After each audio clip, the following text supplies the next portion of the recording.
అసలు ఒక చిన్న మనలో మనం చేసుకునే ఒక అలవాటు ఇంత పెద్ద పబ్లిక్ ట్రెండ్గా ఎలా మారుతుంది?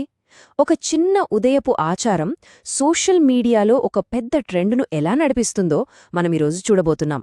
ఒక్కసారి ఆలోచించుండి, రోజు మొదలయ్యే ఆ మొదటి 5 నిమిషాలు మీ రోజంతటినీ, ఇంకా చెప్పాలంటే మీ జీవితాన్నే మార్చేయగలవంటే ఎలా ఉంటుంది?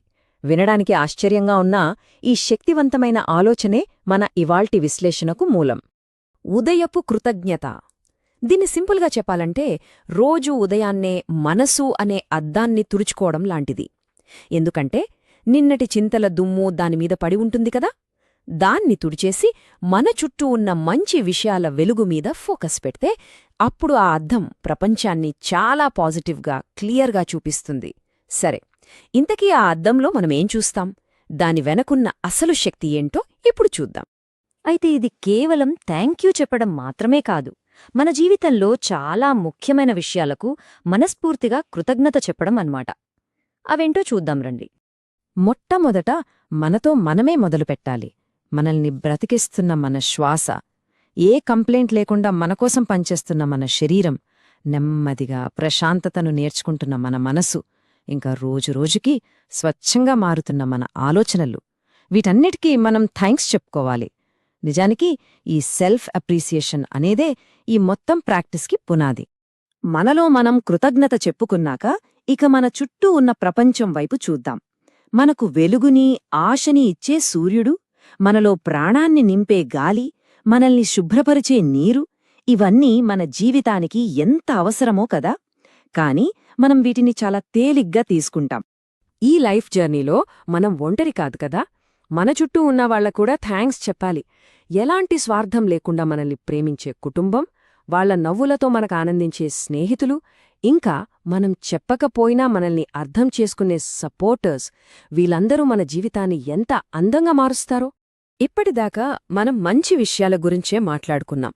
కాని ఈ ప్రాక్టీస్లో చాలా లోతైన, ఇంకా చెప్పాలంటే కాస్త కష్టమైన విషయం కూడా ఒకటుంది. అదేంటంటే మనల్ని బాధపెట్టిన గాయాలకు, మనం పడిన కష్టాలకు థ్యాంక్స్ చెప్పడం. వినడానికి వింతగా ఉండు కదా, అదెలా సాధ్యమో చూద్దాం. చూడండి, ఈ వాక్యం ఎంత పవర్ఫుల్గా ఉందో. నా తప్పులారా, నాకు నేర్పినందుకు మీకు ధన్యవాదాలు. సాధారణంగా మనమేం చేస్తాం? తప్పులు చేస్తే తిట్టుకుంటాం, బాధపడతాం. కాని ఇక్కడ ఆ తప్పులనే మన గురువులుగా చూస్తున్నాం, మనల్ని పైకి తీసుకెళ్లే మెట్లుగా భావిస్తున్నాం. అసలు కష్టాల్లోంచి కూడా మంచిని వెతకడమంటే ఇదే. సో ఇక్కడసలు పాయింట్ ఏంటంటే మనం మైండ్ సెట్ని మార్చడం. ఈ అభ్యాసం ఏం చేస్తుందంటే మనకు ఎదురైన ఛాలెంజెస్ని ఫెయిల్యూర్స్లా కాకుండా మన క్యారెక్టర్ని, మన ధైర్యాన్ని బిల్డ్ చేసే శక్తులుగా చూపిస్తుంది.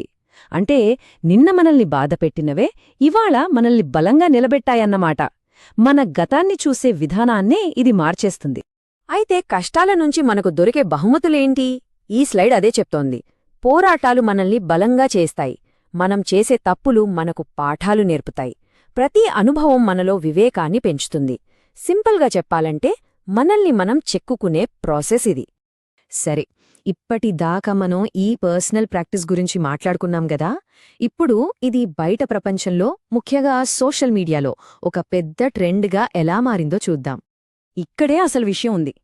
మనం ఇందాకట్నుంచి మాట్లాడుకుంటున్న ఈ పర్సనల్, లోతైన కృతజ్ఞతాభావం ఇప్పుడు 2025లో ఒక వైరల్ సోషల్ మీడియా ట్రెండ్గా మారింది. అంటే లోపల మొదలైన ఈ జర్నీ ఇప్పుడు బయటకొచ్చి ఒక పెద్ద కథగా, అందరూ సెలబ్రేట్ చేసుకునే ఒక మూమెంట్గా మారిందన్నమాట. ఈ టేబుల్ చూస్తే మనకు ఇంకా క్లియర్గా అర్థమవుతుంది. క్రియేటర్స్ ఏమో ఇయర్ ఎండింగ్లో వాళ్ల రెసిలియన్స్ స్టోరీస్ని షేర్ చేసుకుంటున్నారు. అంటే వాళ్లు పడిన కష్టాలు, సాధించిన విజయాల గురించి చెప్పి ఇతరులను ఇన్స్పైర్ చేస్తున్నారు. ఇంకోవైపు పెద్ద పెద్ద బ్రాండ్స్ కూడా న్యూ ఇయర్కి తమ కస్టమర్లకి థ్యాంక్స్ చెప్తున్నాయి. సో ఇది కేవలం పర్సనల్ స్టోరీస్ చెప్పడమే కాదు, ఒకరికొకరు ధైర్యాన్ని, ఆశను పంచుకునే ఒక పెద్ద ఉద్యమంలా తయారైంది. వెబ్సైట్ బిల్డర్ ఎక్స్పర్ట్ చెప్పిన ఈ మాట చూడండి. సంవత్సరాన్ని ముగించడానికి, మీ బిజినెస్లో సాధించిన విజయాలను గుర్తు చేసుకోవడానికి ఈ ట్రెండ్ని మించిన మంచి మార్గం లేదు. ఇది కరెక్టుగా ఆ పర్సనల్ గ్రాటిట్యూడ్కి, పబ్లిక్ స్ట్రాటజీకి మధ్య ఉన్న కనెక్షన్ని చూపిస్తోంది. సరే, మనం చివరికి వచ్చేస్తున్నాం. మనం మొదట్లో చెప్పుకున్న అద్దాన్ని తుడుచుకోవటం అనే ఐడియా దగ్గరికి మళ్ళీ వెళ్దాం. ఈ మొత్తం ప్రయాణాన్ని ఒక్కసారిగా కలిపి చూసి దాని అసలు పవరేంటో తెలుసుకుందాం. ఈ స్లైడ్ మొత్తం కథను 2 మాటల్లో చెప్తోంది. చూడండి, ఎడమవైపు ఈ రోజువారీ కృతజ్ఞతాభావం మనకు అంతర్గత బలాన్ని, ప్రశాంతతను ఇస్తోంది. అది పర్సనల్. కానీ అదే కథను మనం బయట ప్రపంచంతో పంచుకున్నప్పుడు, అంటే కుడివైపు చూస్తే, అది ఇతరులకు ప్రేరణగా, సమాజాన్ని కనెక్ట్ చేసే ఒక సాధనంగా మారుతుంది.